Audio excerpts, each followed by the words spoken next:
to talk about ChatGPT, of course, today, because there's just a lot of stuff going on. It's all over the news. You have definitely heard about it by now. If not, check it out instantly, because we had some big breakthroughs and there's a lot of stuff to cover. So I'm not gonna pop it all into this video because it'll be way too long. So I'm gonna talk about this over the next month or two in between all the other stuff. So first of all, you know my stance on AI writing tools. I haven't been very positive about them because it would write perfect English and had the grammar correctly, but other than that, the facts were just all over the place and it was a very messy output. But with ChatGPT that came out in November, we've just seen the AI writing tools become much better, or specifically the ChatGPT tool. I'm seeing what it can do and trying to learn what it can do for us as bloggers. But there's one thing about this ChatGPT that nobody has touched on that I think is very interesting. So it has only been trained on the web data leading up to around 2021.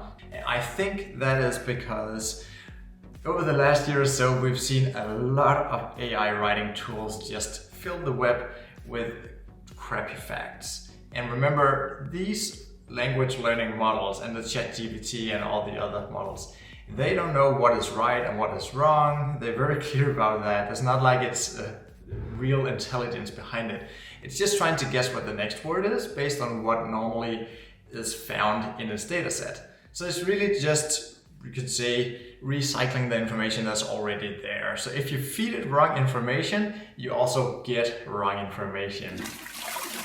So I think the people behind ChatGPT has a big issue here, because since we see more and more misinformation, wrong facts, and you can say news that's not real and manufactured stuff, and also output from the other AI writing tools that are definitely all over the web, that is a huge problem, because they cannot really feed the recent articles from the web into it and make it any better from that if that's bad information.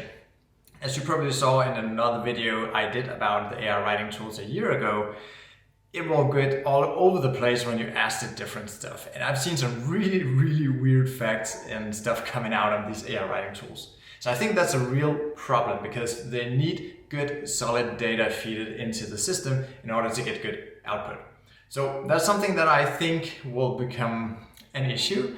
And I'm really excited to see how they're gonna move forward, because obviously they cannot really have it just look into a live web unless they're going to distinguish between good and bad websites. And that's exactly where Google is doing a pretty good job, as good as a job as you can do probably, because with all Google's emphasis on EAT and expertise and domain authority and following good links from what we can call seed pages, really good strong websites that they manually reviewed, like major news channels and sites that they trust.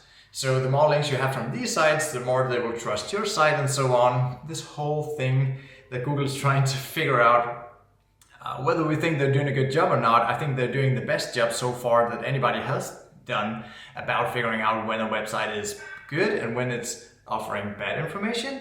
I think that's really crucial. And that's also why I think if anybody's going to implement this into web search, it's definitely going to be Google. And this whole EAT or EEAT or whatever it's called right now, and domain authority, and having good links from real websites and good websites, I think that's really important in order for the people behind these AI tools, whether it's Google or it's OpenAI or whatever who's making these things, or Jasper or whatever. I think it's really important for them to know when a website is good, so they can feed right information or as much good information into the system as possible in order to generate good content.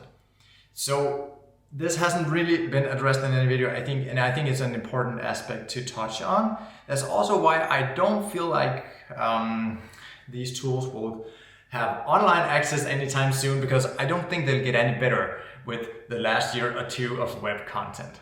So what to make of this, and where will Google go? Because many of us are very much relying on traffic from Google. The vast majority of the traffic going to my website, and to all of you following what I teach on how to get traffic to your site, that traffic is coming from Google. So I think we're all holding our breaths here and see what's gonna be Google's response, because I think there's a general consensus right now that Bing is probably gonna launch something including the ChatGPT software into its search engine.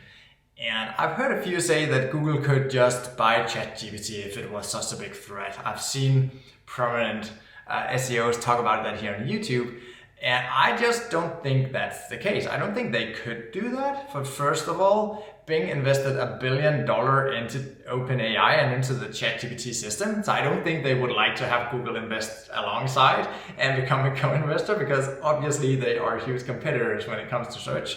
But also, I'm pretty confident that if there's anything better out there, or I think what I'm trying to say, Google definitely has AI writing tools that are sufficiently good as what we see with ChatGPT. But I don't think they have any real reason for them to use that in their search algorithms right now, because if you are spending a little bit more time on Google, they win, because there's a bigger chance that you will get to click one of the ads, or you'll be taken to one of the search results, one of our articles where they make money with the Google Ad Exchange. So when we have ads from AdFry, Mediawine, Estoic, or whatever you are using for your display ads, a huge chunk of that money ends up in Google's pocket, because the majority of those ads are actually coming from what we call Google Ad Exchange. So they also own that part of the ecosystem online, you can say. So they have a huge interest in staying with status quo as long as possible, because if people just get the answer right there on Google, why would they read an article and see ads, or why would they click on any shopping or stuff like that? So they will have to follow through if Bing takes over a good deal of the market share, if they feel like this could be a potential threat and taking away their business. Of course, they will also implement something similar. But I don't think Google will make any of the first moves here, so we'll just have to see what happens. So to me, the main takeaway here is that AI tools are probably not going away anytime soon. They're just gonna get better, but they need real text. They need good content feeded into them in order to produce good content. And if you think about it, that's also exactly what Google wants. They want good original content, like something new to the table, not just recirculating what's already on the web. So those websites that you can create, that I can create, that offer new perspectives, new expert knowledge, and just really good opinions. The good content is really needed for the AI tools to work, and it's also what Google is looking for. So this is where the web is going. It's going toward more original content. And it will always have a place, I think, because even if all the text in the future, or the majority of the web, is gonna be written using these AI tools like ChatGPT, they will need to get their information from somewhere. And since we don't produce big encyclopedias and a lot of books anymore, it will have to be digital content that you and I could produce somehow. How it's gonna look, where it's gonna be posted and so on, I don't know.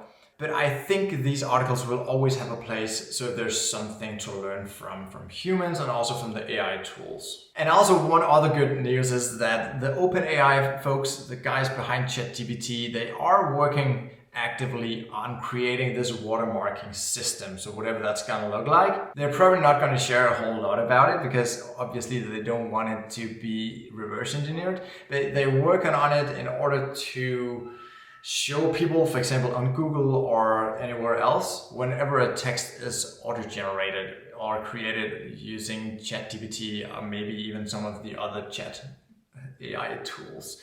So that's a good thing, because it will probably make it possible for Google, if it's built into the algorithms, to detect whenever a text is written by a human. And so far, Google is still saying they want text written by humans for humans. So that's what we should make of it right now. I would not advise you take any text and just copy paste it from ChatGPT into your website.